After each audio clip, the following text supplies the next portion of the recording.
Ben, comment t'as vécu ces présidentielles? Mais écoute, je les ai vécues et bien et mal. Bien parce que mon candidat a été élu et c'est le principal. En plus, il a été très bien élu et j'en suis ravi.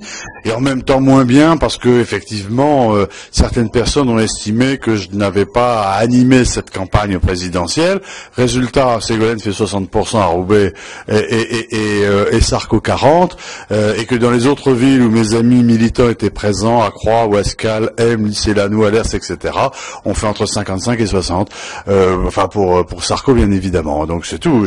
C'est dommage, c'est comme ça. Heureusement, l'essentiel c'est que notre candidat il est élu, qu'il démarre la semaine prochaine et que enfin ce pays va connaître de vraies réformes. Il était temps. Vous inspire justement ces scores nationaux et à Roubaix notamment? D'abord, la participation. Je sais que c'est un sujet qui t'intéresse et sur lequel tu t'es beaucoup impliqué. Eh ben bravo, ça a marché. C'est un très bon niveau, ça pourrait être encore meilleur. On est encore un petit peu derrière le niveau national, mais c'est nettement mieux qu'avant, et ça fait super plaisir, parce que c'est bien, les Roubaisiens sont en train de se réapproprier le débat politique, c'est une bonne chose, et j'en suis ravi. Voilà. En plus, il y a beaucoup de jeunes qui se sont inscrits. Bon, visiblement, ils ont plutôt voté à Roubaix pour Ségo que pour Sarko, mais c'est pas grave. Ça me va bien à partir du moment où ils sont là, où ils votent et où ils sont présents, c'est l'essentiel. Quand on a eu des participations comme à l'Omelay de 40-50%, enfin des trucs vraiment de misère, ça ne pouvait convenir à personne et pas à moi non plus, et donc c'est très bien. Alors après ça, sur le résultat national, je t'ai dit, je suis ravi. Au niveau du département, ça montre bien que le Nord est en train de beaucoup bouger. Pourquoi? Parce que la gauche, à force de nous raconter n'importe quoi et de nous faire le pipeau, les gens s'en rendent compte. Quand tu vois que majoritairement les ouvriers ont voté pour Sarkozy, tu te dis que il y a quelque chose qui a changé. C'est-à-dire qu'il n'y a pas les riches qui votent à droite et les pauvres qui votent à gauche, il n'y a pas les travailleurs d'un côté et les cadres de l'autre. Il y a eu une recomposition politique extrêmement importante que Sarkozy a créée, en faisant la course en tête depuis l'origine, et qui montre bien que quand on parle de travail, ça intéresse les gens, que quand on parle de mieux gagner sa vie, ça intéresse les gens, quand on parle de citoyenneté, d'identité nationale, tout ça, ça intéresse les gens. Je pense que, en fait, le bon sens l'a emporté sur tout le reste, et c'est très bien. Je peux comprendre qu'il y en a qui ont peur de Sarkozy. Oui, enfin peur. Je comprends que le message que la gauche fait passer depuis des mois sur cet homme fait qu'effectivement, ça peut faire peur. Mais tu sais, on a dit du général de Gaulle qu'il allait être un dictateur. Bon, on a dit de Mitterrand quand il a été élu qu'on allait voir les chars russes sur Paris dans les 15 jours. C'est ridicule. Dans 3 mois, dans 6 mois, plus personne ne parlera de ça. Donc ça, c'est des épiphénomènes. On fait un petit peu peur pour qu'on vote évidemment pour quelqu'un d'autre, et puis c'est tout. Mais c'est pas en faisant à votre poussoir qu'on gagne des élections. La preuve, il s'en est pris plein la tête pendant des mois, et de tout le monde, et les électeurs s'y sont pas trompés, ils font confiance, et puis jugeons sur pièce. C'est pour 5 ans, et lui-même dit, jugez-moi sur mes résultats, et dans 5 ans, si j'obtiens pas les résultats, vous me sortez, et chiche, on va bien voir. Comment on aborde la campagne des législatives quand on a ce score? Alors, moi, d'abord, je suis pas le candidat officiel de l'UMP, tu le sais, hein, donc c'est pas nouveau. Je suis un candidat indépendant, libre, qui a soutenu Nicolas Sarkozy et qui, s'il est élu, fera partie de la majorité présidentielle et soutiendra les réformes que propose Nicolas Sarkozy. Donc les choses, avec moi, sont parfaitement transparentes. Mais après ça, il y a un candidat, il paraît officiel de l'UMP, ça va durer quelques heures, quelques jours. Moi, je lis la presse, j'écoute la télé, tu l'as peut-être regardé ce soir comme moi sur FR3, où le président régional annonce qu'il n'y aura pas de candidat officiel sur la 7.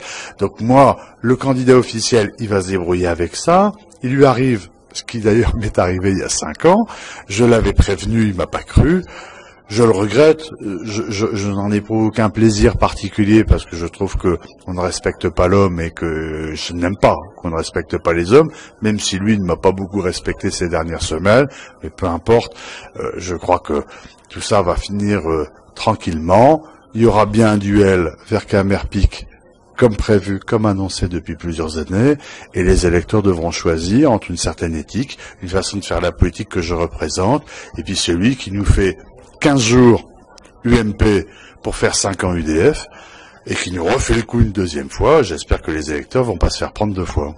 Justement, il y a 3 candidats, on va dire majorité présidentielle. Il y a Salem Cassette, il y a toi, il y a Francis Vercamer. Qu'est-ce qui vous différencie? Est-ce qu'il n'y a pas une crainte que les voix se divisent? Si, bien sûr, ben évidemment. À partir du moment où il y a une offre politique diverse, il y aura forcément un vote divers. Mais on n'est pas du tout sur la même candidature. D'abord, encore une fois, celle de Salem Cassette n'est pas du tout faite. Enfin, moi, j'ai écouté la télé ce soir, donc j'ai entendu. Vous pouvez me dire Moi, j'ai entendu le président régional du l'UMP, Marc-Philippe Daubresse, nous dire Salem Cassette doit accepter les décisions nationales. Or, les décisions nationales fait qu'il n'y aura pas de candidature UMP dans la 7e, puisque Francis Vercamer a rejoint Sarkozy et va signer son pacte présidentiel. Et donc Salem Cassette, il a 2 solutions. Ou il se présente en indépendant sur la 7, et il se fâche avec l'UMP de manière probablement définitive, ou il glisse, je reprends l'expression, le verbe, sur la 8e circonscription. Bon. Donc en tout cas, on est dans une situation où aujourd'hui, Salem Cassette nous sera... Moi, je ne fais que répéter ce que j'ai entendu. Je ne suis pas dans le secret des dieux, mais a priori, Salem Cassette ne sera donc pas notre candidat sur la 7e circonscription investie par l'UMP. Donc il nous reste un seul candidat en face de moi, qui est Francis Vercamer. Francis Vercamer a trompé les électeurs il y a 5 ans, et il veut nous refaire exactement le même coup cette fois-ci. J'en appellerai le moment venu à un vote sanction contre lui, parce qu'il faut qu'il y ait un peu de morale en politique. Moi, tu sais... Enfin, comme toi, je me balade, je rencontre des amis, etc. Quand on parle politique, on entend pique-pendre sur les hommes politiques, qui font pas leur boulot, qui sont pas honnêtes, qui sont opportunistes, qui retournent leur veste, etc. Et ben, les en ont un très bon exemple avec Francis Vercamer. Ben, c'est le moment de le sanctionner. Et c'est pour ça que je propose autre chose, et j'ai dit dans mon discours de tout à l'heure, dans ces réunions publiques que j'ai menées, que finalement, quelquefois, c'est quand même bien la ligne droite qui mène le plus rapidement au but. Moi, j'ai toujours été droit et direct, j'ai toujours été fidèle à des idées, les gens savent ce que je fais, ce que je dis et où je vais, et ils savent que je ne vais pas en changer. Ça plaît pas, chacun a son style. Mais moi, mon style, on sait où ça va, on sait où ça part, et ça ne changera pas. Vercamer, il nous dit, je vais faire comme il y a 5 ans. Vous votez pour moi, et au bout de quelques mois, je vais critiquer le gouvernement, je vais critiquer le président de la République. C'est son droit le plus absolu. Mais sauf que c'est pas ce qu'il a dit aux électeurs. Donc je dis aux électeurs, ayez un peu de mémoire et votez pour quelqu'un qui va soutenir Nicolas Sarkozy dans ses réformes, parce que ce pays a fichtrement besoin de beaucoup de réformes. Soirée de campagne qui était tout à l'heure, c'était quoi le message que tu as délivré? Bah d'abord, c'était super sympa, parce qu'il y avait un monde fou, beaucoup de nouvelles têtes en plus. Il y avait pourtant une autre réunion organisée pour les militants UMP, comme par hasard à la même heure et le même jour, mais ça n'a pas empêché que la salle était plus que pleine. C'est sans doute la réunion où il y avait plus de monde, on était 150 ou 200, donc c'était très sympa. Le message, c'était de dire que le candidat libre et indépendant que je suis, le reste, va au bout, mais ça, je suppose que ça n'est plus une surprise pour personne, que si je suis élu, et je suis persuadé que je le serai aujourd'hui, je soutiendrai l'action de Nicolas Sarkozy, président de la République, et de son gouvernement, et que moi je sors, et je suis ravi d'en être sorti, de toutes ces politiques politiciennes, de ces petits jeux au sein des partis politiques. Je n'en suis plus, et finalement, quel soulagement! Ça me permet de parler très tranquillement à tout le monde et d'expliquer simplement ce que je ferai et que les gens soient sûrs. Et je sais que ce soir ils l'ont compris, que ce que je dis je le ferai et que je ne changerai pas d'avis en cours de route, même par opportunité. Qui était ta suppléant? Ta suppléant? Non, oui, ne change pas de sexe, s'il te plaît. Le pauvre Rudy, ce malheureux, s'il savait. Oui, alors effectivement, j'ai pu présenter en même temps mon suppléant, qui s'appelle Rudy Wacrenier, qui est adjoint au maire à Lycée-Lannoy, qui est un militant de très longue date, qui est quelqu'un avec qui je m'entends bien, qui est un très fort caractère, qui est quelqu'un sans concession, bien pire que moi ou bien mieux que moi, tu le prendras, tu le dis comme tu veux, et qui ne transige pas en tout cas avec la réalité, avec l'honnêteté, avec un certain nombre de valeurs, et moi ça me va très bien, parce que c'est des gens à moi avec qui on peut discuter, on peut ne pas être d'accord de temps en temps l'un et l'autre, peu importe, on va se le dire entre hommes, tranquillement, et on continuera à avancer, et en tout cas avec lui, ça je suis sûr que si un jour j'étais amené à déraper, il va m'arrêter le dérapage rapidement. Il n'y a pas que lui, j'ai beaucoup d'autres amis et dans la famille qui pourraient éventuellement servir de garde-fou, c'était nécessaire, mais le problème ne se pose pas, évidemment. Et donc, Rudy va nous apporter une très bonne connaissance de la ville de Lys-et-Lannoy. C'est un élu local, il a été élu par le suffrage universel, comme moi. Lui, il est dans une majorité municipale, il sait ce que c'est. Moi, je suis dans une opposition municipale. Donc, on va être très complémentaires. Moi, je suis un élu d'une grande ville, lui d'une ville moyenne. Je pense qu'on forme un tandem très intéressant et que je pense qu'il va plaire aux électeurs. La prochaine étape, c'est quoi?